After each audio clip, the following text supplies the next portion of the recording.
You are listening to the Shmiras Einayim podcast. Chizuk and practical help to overcome our most difficult nisayon. So we're continuing to discuss in the inyan of Shmiras Einayim and some eitzes, some chizuk, and some halacha about this very chashuv inyan. So, first one thing lahalacha, one inyan lahalacha, which might be very helpful for everybody to know. The inyan of the iser of histaklus. The iser is only on the second look, or continuing to look. In other words, if you're walking down the street and you happen to see something, so that wasn't your fault. You saw it, so you happen to see it. It's not your fault. There's no avera for that. However, if you continue to look instead of turning away, or you look again, so that is already your fault. That's already your decision. You've decided to do that. That's where the isser begins. When a person does that. A lot of times we feel like, what can I do? What can I do? I can't stop this from happening. It's all over the place. So, ein achanami. You're walking, you have to get to yeshiva, so you're walking from your house to yeshiva, and on the way, there's something that you see there. And it's not something mutter to look at. So what am I supposed to do? So, first of all, if you happen to see it, you weren't over an isser by having to see it. Continuing to look at it is where the isser is. That itself should be something somewhat helpful. That a person shouldn't think that this is ef shar legamrei. What do you mean? How am I supposed to do with it? It is totally impossible. It is totally impossible in the world that we live in. Totally impossible. I want to mention an interesting halacha that's brought. The Torah brings in Hilchas Milah, the very beginning of Hilchas Milah in Yeridea. If you look in Shulchan Aruch, the entire siman is about not even one line long. It's like a half a line long. Yeah, it's a half a line in Shulchan Aruch, the Mechaber. But if you look in the Torah has a nice long arichus about the chashivus of Bris Milah. Very long arichus about it. And I think he brings some of the Gemaras in Nedarim that talk about the chashivus of the mitzvah Bris Milah. And the Bach asks there, why did the Torah decide to give you a whole chizuk shmuz about the mitzvah Bris Milah over here? Yeah, the Torah is writing halacha sefer. He's not coming to tell you, about every mitzvah, the chashivus of every mitzvah. So why did the Torah do this? So the Bach writes, amazing thing. He writes, the reason why the Torah wrote this is because in his door, the door of the Torah, which is about the erech 700 to 800 years ago, there was a big problem with pritzos. The Mechaber decided not to write everything that the Torah wrote. Was the Torah on the Mechaber? No. The Torah. No, what I meant to say is the Mechaber came after the Torah. Yeah, the Mechaber came after the Torah. The Torah is of the Rishonim, and the Mechaber is like straddles the fence. Yeah, the Mechaber wrote the Shulchan Aruch based on the way the Torah wrote. The Torah may have written a lot, and the Mechaber didn't write so much. He wrote just that half a line about the mitzvah of Bris Milah, and the Torah before him wrote a long arichus on it. Why did the Torah write such a long arichus on the chashivus of the mitzvah of Bris Milah? So the Bach explains the reason is because in the door of the Torah there was so much pritus, there was such a great yetzer hara for Gilui Arayos, that the Torah felt the need to give chizuk in the inyan of Shmiras Habris because of the nisayon that was facing his door.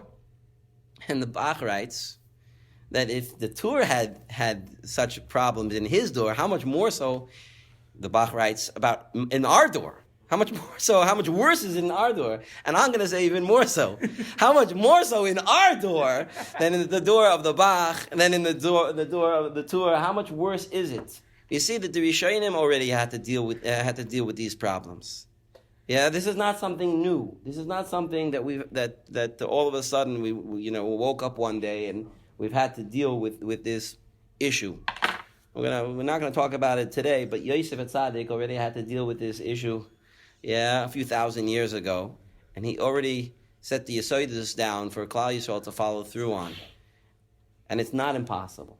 It's not something that a person I can't deal with this. It's totally impossible to deal with. We just have to need to make plans on it. We need to know that what's halacha and what's not halacha. What maybe is a nice chumrah to take, but maybe it's not halacha, so you don't have to go crazy, yeah? They tell stories of the Gedolei Ador. Yeah, the Gedolei Ador have this Yetzer Hara. Do they have the Yetzer Hara at all? Of course they have the Yetzer Hara. They have the Yetzer Hara too. What do you mean? Gedolei Ador is safe. His whole Yetzer Hara is, whether to learn an extra Tosfos or not, yeah? Whether to spend more time on this marshal. That's his whole Yetzer Hara. It's not true. So the story they say about the Dubna Magid, that he went to the Goyen. I guess they lived in the same door in the same area. He went to the Dubna Magid and he said, the Dubna Magid went to the Goyen and he said, "I wish I had your Yetzer Hara." Yeah, because imagine what the Vilna Goyen's Yetzer Hara was. Yeah, it probably was like, should I learn this much Zohar, or should I learn Midrash Rabbah and Yerushalmi instead? Yeah, that's So the Goyen said back to him, he says, "You're making a big mistake." He said, "If you had my Yetzer Hara, you wouldn't be frum." Because we all have these, anybody who's normal has a Yetzer Hara. They tell the story about Rav Aaron Kotler. Rav Aaron Kotler, I think it was in Kletsk, he was the Rosh Yeshiva, and his house was far from the yeshiva.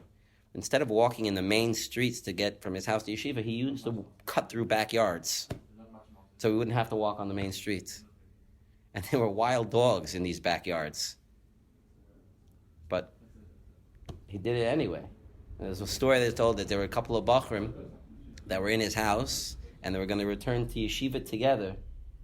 And he said, I asked them, they want to walk his way instead of walking on the main streets. Okay, they walked through his way. They walked, over fences or whatever through the back. And they got to an alleyway. There were a bunch of wild dogs there.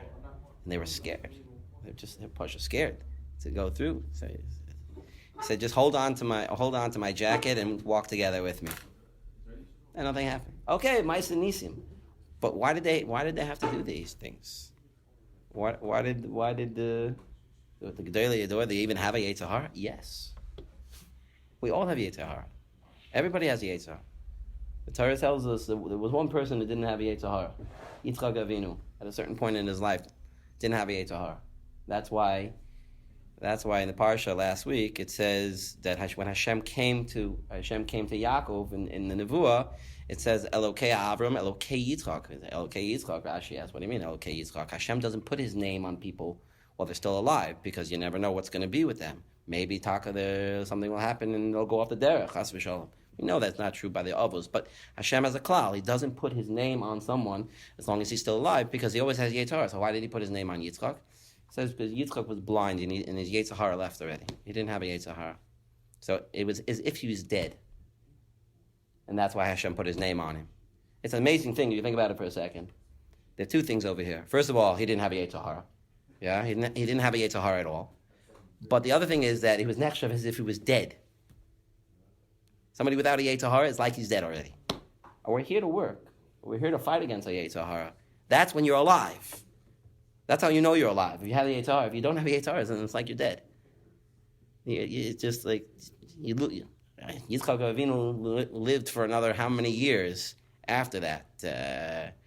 Another 100 years? No, a little bit less than 100 years he lived after that. I'll do the cheshbon now exactly how old it was. Another 60 years he lived after that, I'm sure. What? Without a Yetzer Hara? Yeah. You think so? It's not true. It's not true. The Torah is nechshav as if he's dead. It's as if he's dead. He didn't get schar anymore? Oh, I didn't say that. I didn't say that. But the Torah, Hashem put his name on him, and that's why. Elokei Yitzchak. Yaakov Avinu didn't want to say that. He was scared to say that. Maybe they say that now. Maybe they say that what? If really you didn't have a Yetzer Hara and that we get schar. I don't know. So again, I don't know. Maybe. I don't know. I don't want to say it because I don't know it's true. I'm only quoting what it says, what Rashi says. I'm not going to go on and say Yitzchak Avinu didn't get schar for all the rest of the years that he was learning Torah and he was Marbitz Torah and all the great things that he was doing all those years, even though the Torah doesn't tell us about any of that. all of those things that happened over the course of the year. The only thing that Torah tells us about those years is that he knew that Yosef was not dead when he was taken down in Mitzrayim, and he didn't tell Yaakov. That's the only thing that we know about Yitzchak during that whole Tekufa. And, that's it, more or less. L'maise, getting back to our topic, one of the big eitzes, the to'eles, to help get us through this difficult nisayon, is to focus not on the negative, to focus on the positive. Meaning, a lot of times we're going to always look at this situation and we're going to say, I can't do this, I can't do that, I can't do this, and it's just like, I have this burning inside of me, and I all the time is saying no, no, no, no, no. So it's like a spring. You keep pushing the spring down, it's gonna pop back up. And the harder you push it down, the stronger it's gonna explode. That's not the eitzah. The more a person says, I can't look, everything is negative. Everything is looked at in the negative way. So that makes it much, much harder because it just builds it up. The more you think about it, the more you're pushing yourself to not do it, the stronger it is going to work against you. So what's the eitzah? The eitzah is to look at what you are gaining. What am I gaining from doing this mitzvah, from being mekayim this mitzvah? And what are we gaining? What are we gaining from mekayim this mitzvah? Yeah. Let's talk about this. Chazal tell us that when a person's supposed to do a cheshbon nefesh, how is he supposed to do the cheshbon nefesh? Schar mitzvah keneged hefseda, schar aveira keneged hefseda. What am I gaining and what am I losing from being mekayim the mitzvah or from not being mekayim the mitzvah? So if I'm not mekayim the mitzvah, so what do I get? A cheap thrill for however long it lasts? 5 seconds, 2 seconds, or 5 seconds every time. So 5 seconds, another 5 seconds, another 5 seconds, another 5 seconds, and then what?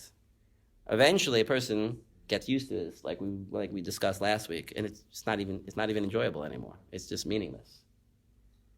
And then what happens?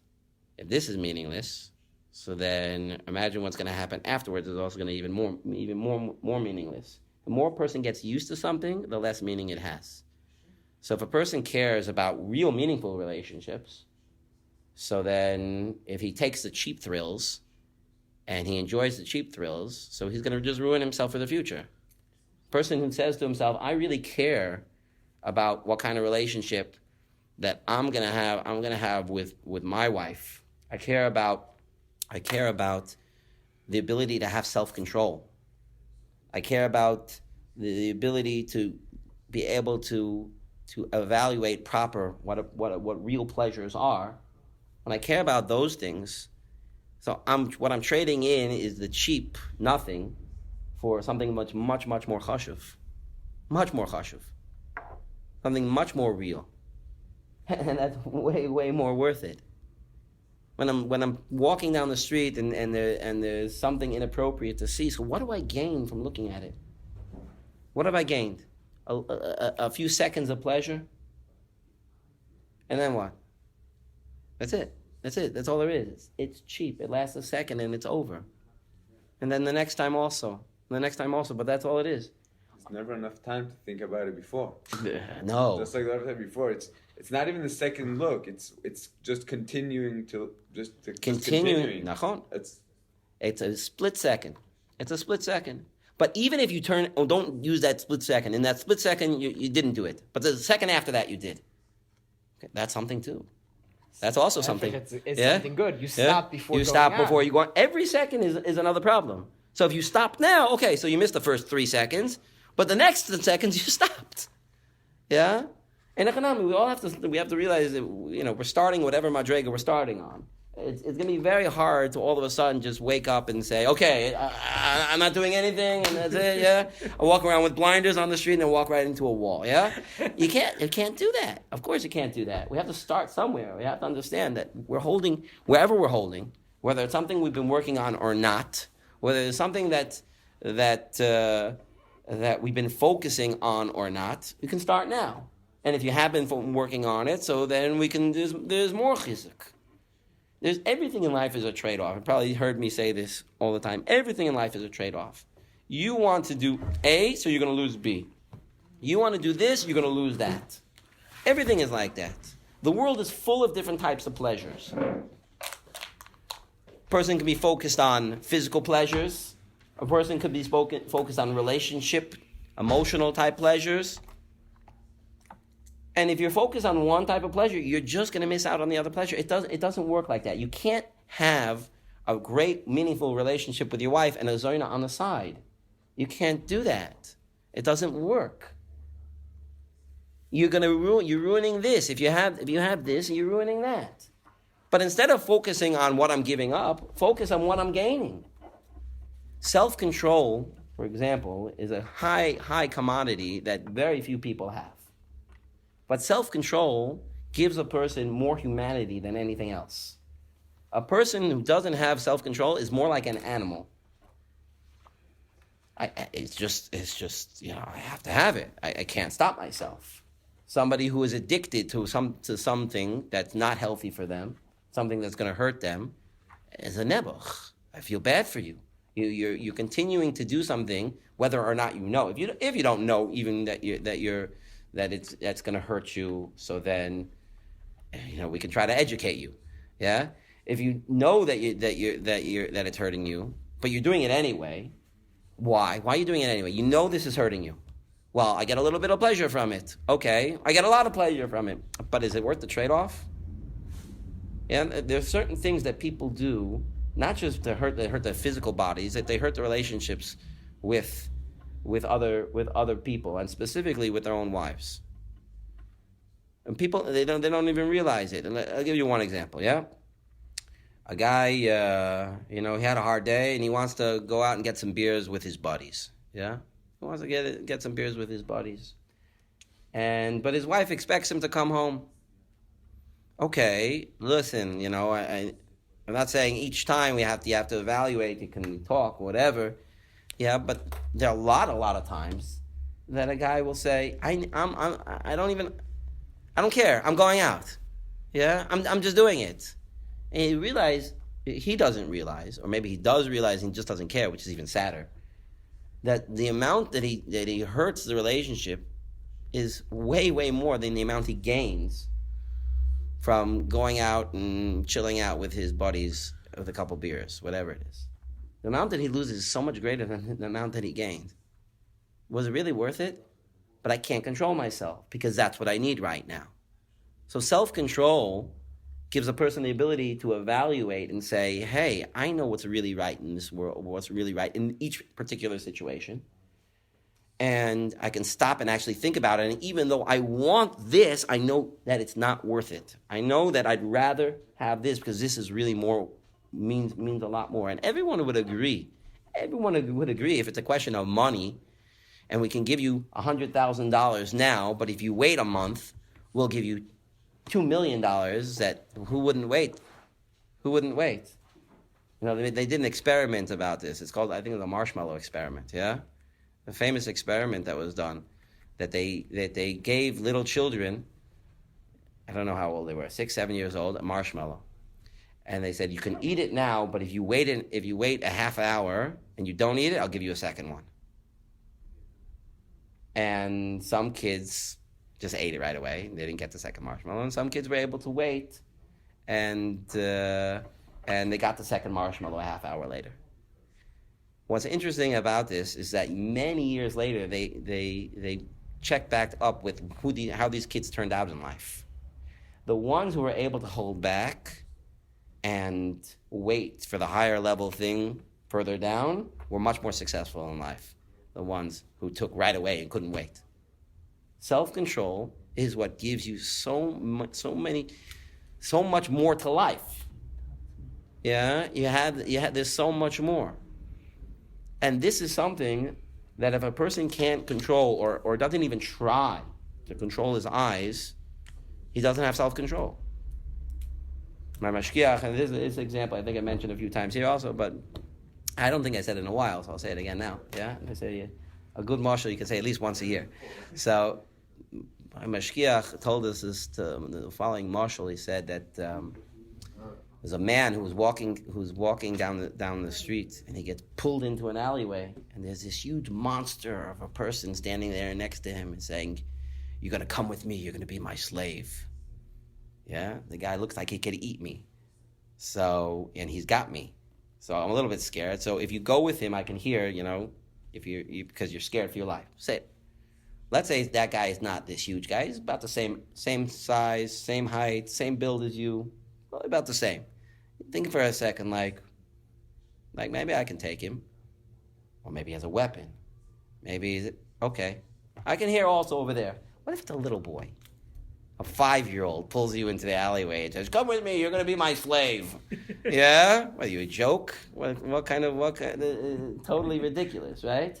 But there are people out there, this is how Mashgiach finished it off, there are people out there who walk in the supermarket, and they're walking down the aisles, and they hear a voice. And the voice says, come with me, you're going to be my slave. And he turns to the side, and what is it? It's a bag of potato chips. The bag of potato chips is calling out to him, come with me, you're going to be my slave. And he can't hold back. And he buys it, and another one, and another one, and another one, and people just don't have the ability to stop. There's no self-control. That's very sad. It's one of the most important traits for a human being to have, is the ability to say, I know what's right, and I have the ability to choose the right thing because I know that this is better for me and that's worse for me. And that's something that a person really needs to gain this, to grow in this midah. And this is an opportunity for that. Shmiras Einayim is something that comes up all the time. And sometimes we can even try to train ourselves for it. He gives one example from the Sefer that I took this from, one example of that. A lot of times people have a natural need just to look up, see who walked in the door. Yeah? Somebody walked in, who was it? Why do you need to know who walked in? You're sitting there with your chavrusa. It doesn't really matter who walked in the door. Unless you're waiting dafka for a specific person to come. Who cares who walked in? Somebody walked in, so what? I have to look every single time somebody walks in? So you can train yourself. I'm not picking up my head. See who walks in. It's not usher, but it's already a training to, I don't have to look at everything that comes by. Checking who's in the car next to you when you're getting to a red light. Yeah. What, do I have to? Do I have to look at that? Does it really make a difference who's there next to me? Who cares? Why do I do that? I do that because I'm curious. Right? That's the word of the day, curious. Yeah, I don't know how you say that in Hebrew. Yeah, I'm curious. But curious, they say curiosity killed a cat, right? That's, yeah? A person can if a person has this aspect, this part gives him a hard time because I'm always looking around. I always want to see where I'm going and who's around and that's why when I walk in the street, I'm always looking this way and that way. I want to see.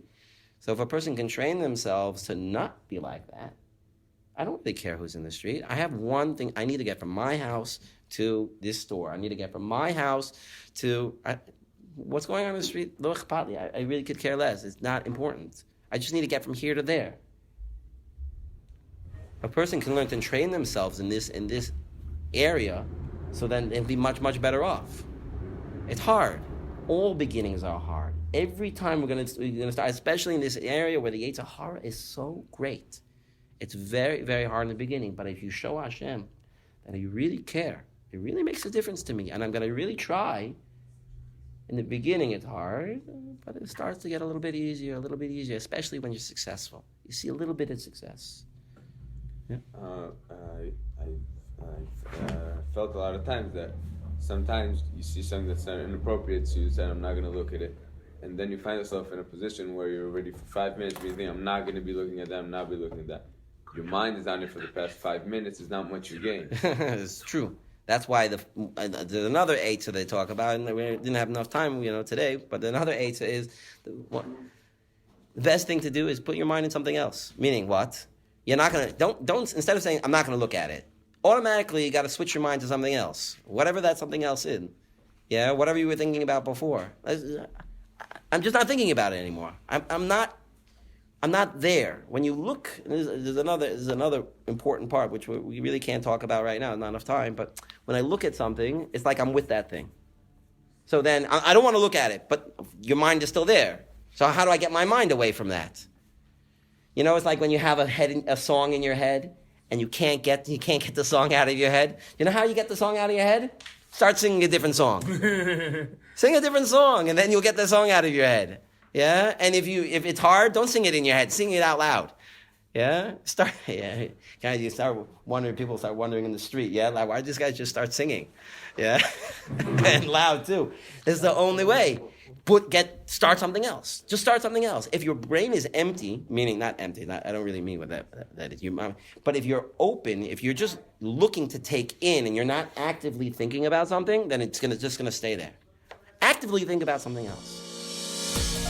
Thank you for listening to this Foundations podcast production. If you like today's episode, don't forget to subscribe. And if you know someone who this podcast might help, don't forget to let him know. Thank you very much. Have a wonderful day.